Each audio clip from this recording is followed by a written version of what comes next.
Welcome back to Benjamin West and His Cat, Grimalkin by Marguerite Henry. In our last chapter, Benjamin had been making his paintbrushes from Grimalkin's fur, and he thought Papa was going to be angry, but he wasn't. Chapter 11, A Box from Philadelphia. By spring, Benjamin noticed that Grimalkin's fur was coming in thick and sleek again. I can bear to give up painting with color to save Grimalkin's fur, he thought to himself one April afternoon when he was driving the cows home. Though spring paints a high green, he sighed, and I longed to do the same. Grimalkin frisked on ahead. Every now and then he stopped to jump straight up in the air for no reason at all, unless he, too, knew that it was spring. Benjamin had tied a bell around Grimalkin's neck to warn the birds. His tiny bell tinkled now above the deeper tones made by the clappers in the cowbells. Together they played a kind of peaceful tune. Benjamin was so busy with his thoughts that he did not hear a journeyman approaching. He looked up suddenly, and there the stranger was, reining in his horse, waiting for Benjamin to lead the cattle across the narrow, rutted road. The stranger cupped his hand to his mouth. "Could this be Benjamin West and Grimalkin?" he called out. "Why, yes," replied Benjamin, his eyes round with wonder. "How's thee know?" The man laughed.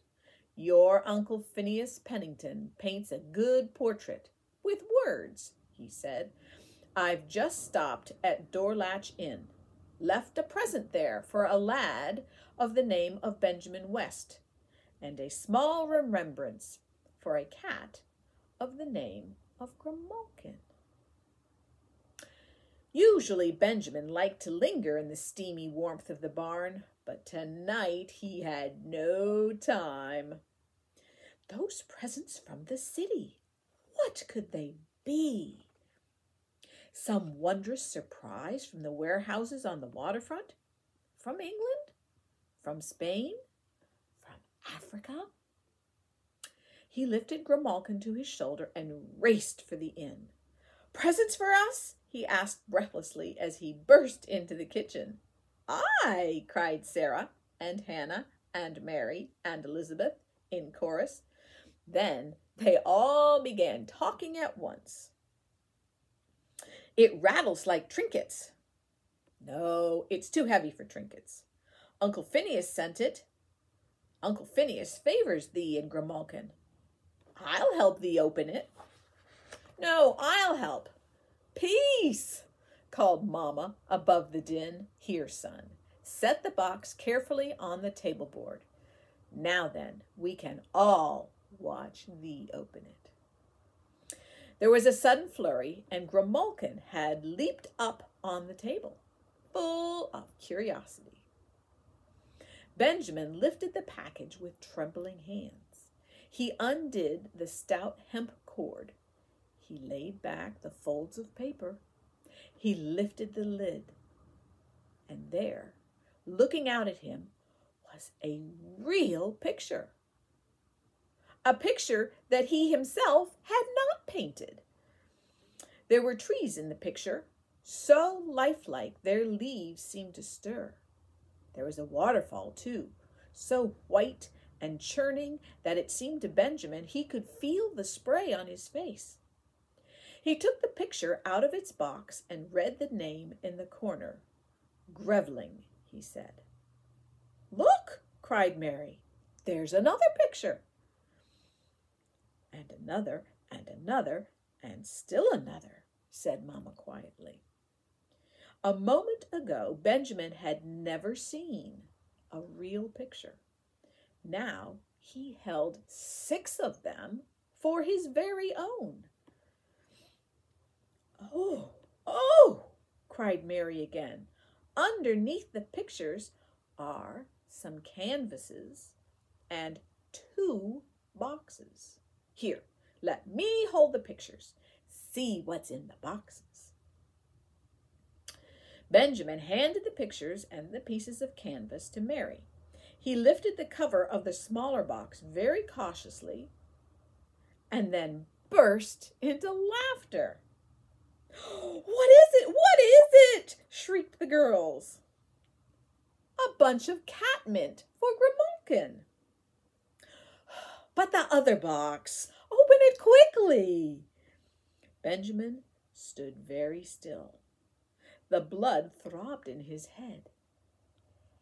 "It's a paint box," he said in awe. He lifted it out and ran his fingers over the shiny black tin box, the little oblong bricks of color all in a row, the tiny glass bottle for water, and last of all, the hair pencils. There were fat ones and thin ones and middle-sized ones. Grimalkin had to see too. He left his catmint and came over to pat the colors very gently, as if they were petals of a flower. He smelled of the brushes. "Oh," laughed Benjamin, "these do not feel like brushes made from a cat's fur. They must be camel's hair." "Why, they are! They are! It says so." Benjamin was too excited for sleep that night. Every time he drowsed off, he would waken with a jolt. Then his fingers would reach out from under the quilt to treasure the little tin paint box on the bench beside his bed. "It's true," he would whisper to Grimalkin, who lay curled at his back. Then, satisfied that all was well, both the boy and the cat would doze off again. The next morning after breakfast, Benjamin appeared to be setting off for school. But when he had gone around the house, he entered the front door, raced up the stairway used by the guests, gathered his presents from Uncle Phineas, and climbed up the ladder-like steps to the garret. Grimalkin whisked ahead of him, an inky shadow in the gloom of the garret. Quietly, Benjamin closed the trapdoor. Then he opened the windows in the gable ends and threw wide the shutters. Sunlight came dancing in. It touched off the strings of herbs swinging from the rafters. It picked out the letters that said "Welcome" on the old wooden sea chest. Benjamin laughed. "How nice of thee, Grandpa Pearson, to bid me welcome to use thy sea chest." He opened the lid, resting it against the low, slanting roof. Then he stood the pictures from Uncle Phineas inside the lid. "Oh, I wish I had done these," he sighed, studying first one and then another. He opened the little tin paint box and in a moment was lost in the adventure of creating a picture. He forgot about school as if it had never been. He was growing trees and building waterfalls with a paintbrush. Grimalkin, too, was busy with his own affairs. There was an old round knapsack standing in a dark corner of the garret. It was made of some woolly stuff, and it had eyelets around the top through which straps were laced. Little gray mice had discovered 2 empty eyelets just large enough to admit a mouse. Grimalkin spent hours watching for tiny, sharp-nosed faces to peek out of the eyelets. When Benjamin's fingers grew cold, he would box with Grimalkin, or he would swing on the wooden pins that held the rafters in place. The hours flew. Often he caught himself humming like a tea kettle. Happiness seemed to bubble up inside him whenever he painted. For 3 whole days, except for mealtimes, Benjamin and Grimalkin lived in the garret. They were never late for meals. Grimalkin's appetite was more dependable than a sundial. Promptly at mealtime, he would cuff Benjamin on the ankle and give him no peace until he laid down his brush. And just as Mama was dipping up the gravy or ladling porridge into bowls, Benjamin and Grimalkin would be there. On the afternoon of the third day, Benjamin was startled to hear the blasting voice of Master Snevely. "Thy son," the voice trumpeted, "is he ailing?" Benjamin strained his ears, but could hear no answer. "For 3 days," the voice boomed upward, "his seat has been vacant." Again the house was muffled in stillness. Benjamin held his breath. At last the rat-a-tat of hoofbeats, growing fainter and fainter, drifted up to him. With a sigh of relief, he went on painting the foliage of a hickory tree. Suddenly, there were light footsteps on the ladder. Then the trapdoor creaked open. A starched white cap showed above the opening, then a pair of troubled blue eyes. "Mamma!" gasped Benjamin. "What have I done? I have not even thought about school."